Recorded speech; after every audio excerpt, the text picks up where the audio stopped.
Hi, I'm Karen from NO9E Equine, and in this next home exercise, I'm actually going to show you what's part of an Equi-Bow technique that we do during our bodywork sessions.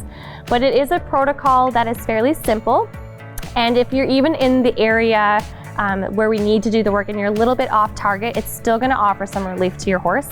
This is a great exercise, I think, for all horses before you jump into the tack, no matter what sport you're in. The hind end is our power sport push. So in every riding discipline, we're asking them to engage that hind end, and we're asking those hocks to do quite a bit of performance. So what I like to do is just let your horse know that you're coming. Again, use your judgment where you choose to work. It could be in your stall. If you're in the cross ties, just make sure they're not gonna get caught. I'm just gonna, again, let him know that I'm coming back to the hind end to work. The first thing I'm gonna do for safety is just pick up his tail, and that way I can rock him onto that leg if he starts to lift or shift his weight. And then the area, I'm just gonna turn a little bit so you can see, is I'm coming down, you can see the front of the hock here. There's a nice flat space here where your finger will sit nicely. That's where we've got our extensors, and we've also got a neurovascular bundle there. And you're just gonna take your finger, a little bit of contact on the skin. I want you to slide it to the outside and then move it to the inside.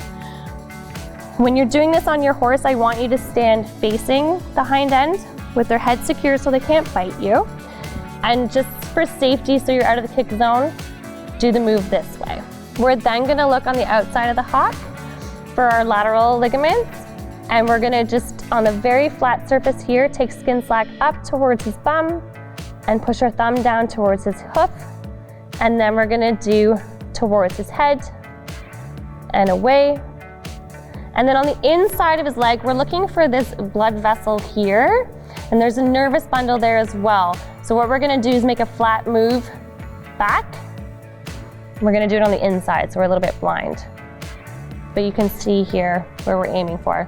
So once you've done the moves across, the moves on the outside, and the move on the inside, we're then gonna give him a second if he's licking and chewing.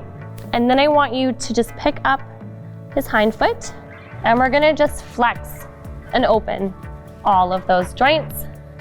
As much as he wants to lift, don't force it. And then see if he can just bring the leg forward a little bit, and then let him have his foot back. And you can repeat that on both sides. So that's an exercise you can do before and after you ride. It's great for our senior horses who are even on pasture lifestyles. It's gonna help that joint.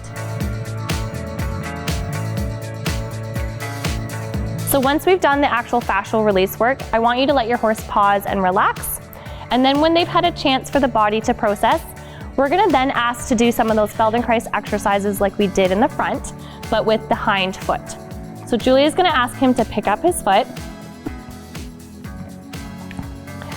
And we want his weight of his foot to be balanced in your hand, but we don't want to be pulling. So sometimes you'll pick up the leg and they'll pick it all the way up. Just bring it back down until it relaxes, which she's demonstrating perfectly. And then once he's softened, we're gonna ask to do 3 small circles to the outside, and then 3 small circles to the inside. And you'll often find that these circles are smaller than when you're doing them with the knees, and that's okay. Once he's had a chance, you can give him a break and put his foot down. Let him kind of process that range of motion we just introduced. And then I'm gonna ask him to pick up his foot again. And this time we're gonna ask for a little bit of extension out behind the body. So once his foot up, we're gonna put our hand on the front of the fetlock, and we're just gonna slowly guide him out behind the body to where he feels comfy. If you find that there's a little bit of resistance, just wait a few seconds. They may offer to fully stretch the leg out for you further.